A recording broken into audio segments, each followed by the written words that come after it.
a guy died recently called Chinua Achebe. Chinua Achebe wrote a book called Things Fall Apart. And he wrote it in 1968, I think. It was called Things Fall Apart, which is a quote from a Yeats poem. It was the first book written by an African, read in an African high school. Before that, every book was by English people.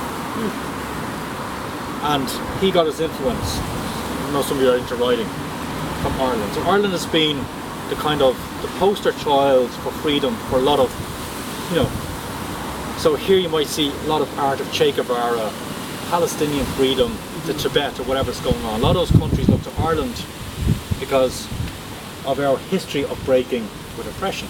So you walk into a war zone and they need some of the first peacekeepers to arrive.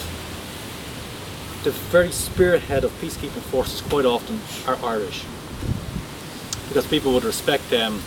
So I was, for example, the first elections after the war in Yugoslavia, I worked for a while for the UN in Kosovo. You know, people say, oh, IRA, you know.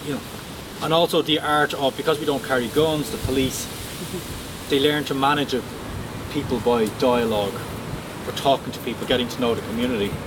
I say that's one of the difficulty for American peacekeeping, that people still have their helmets and their guns. How can you form peace with a gun in your hand?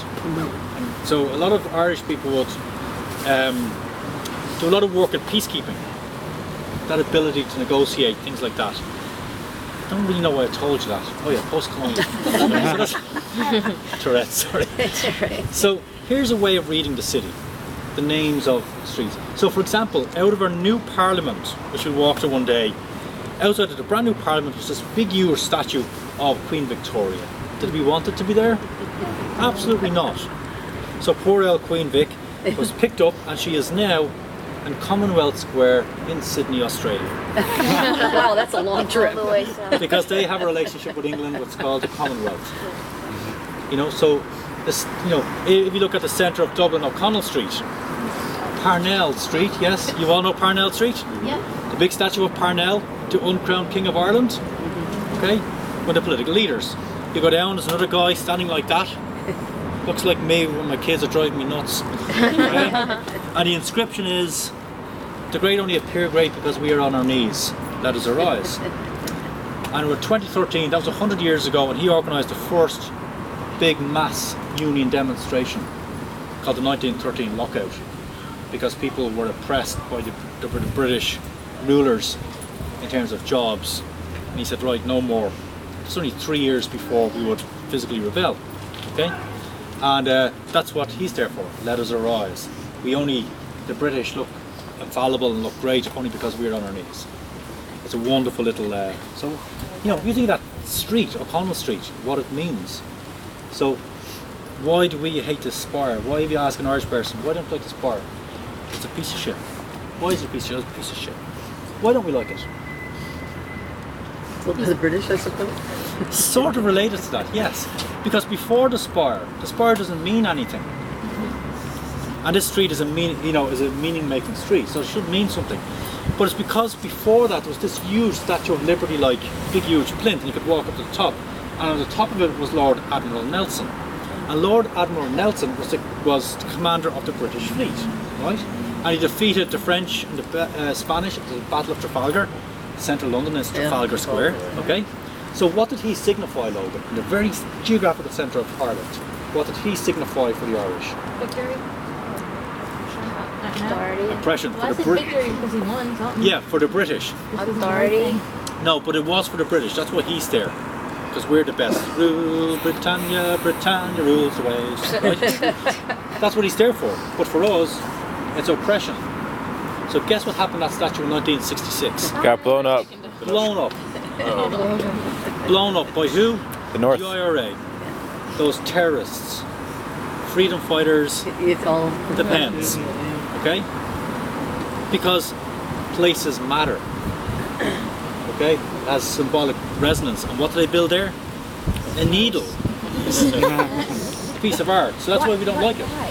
But what is it? It's nothing. And that's what is. That is what. That's why. That is what is. I'm all wound up That is now. what is brilliant about it. It means nothing. It means the future. It means that it's an Ireland that is free of hatred. It's an Ireland that's looking to the future of young people, young girls wearing high heels, guys not hating English people. that we're now looking to the future. Do you think it could eventually get torn down and something more significant built? Possibly, but it is for me perfect significance to be free of hatred of England. Because why am I Irish? Because I'm not English. It's called binary opposition. Okay? So I'm Irish because I'm not English. I am Catholic because I'm not Protestant. I throw litter on the ground because I hate authoritarianism. So all of their sense of what is authentically Irish is not authentically Irish. It's a manufactured construction of being different to being English.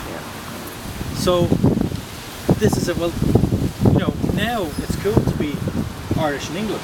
You've got, we were the Al-Qaeda of Europe. People hated the Irish. When I would travel through England, you'd have to go a separate channel in case you were a terrorist. So we were the terrorists. Okay? But now, it's not like that anymore. So, like you guys might go to a pub and it's like, oh, let's, people are singing songs, oh, the fun we had the day I lost my arm fighting the British or something, we're sort of over that, so maybe we're listening to English or British music over, so it's not very romantic, it's not very revolutionary, but people are free of the kind of hatred. We're free to be positive, be European. It's funny you say that about music. Last night I actually asked someone, I was like, oh, is Mumford & Sons from Ireland? And the kid was like, no, they're from England. And don't say that they're from Ireland here. People would be not happy with that. And I was like, oh, okay.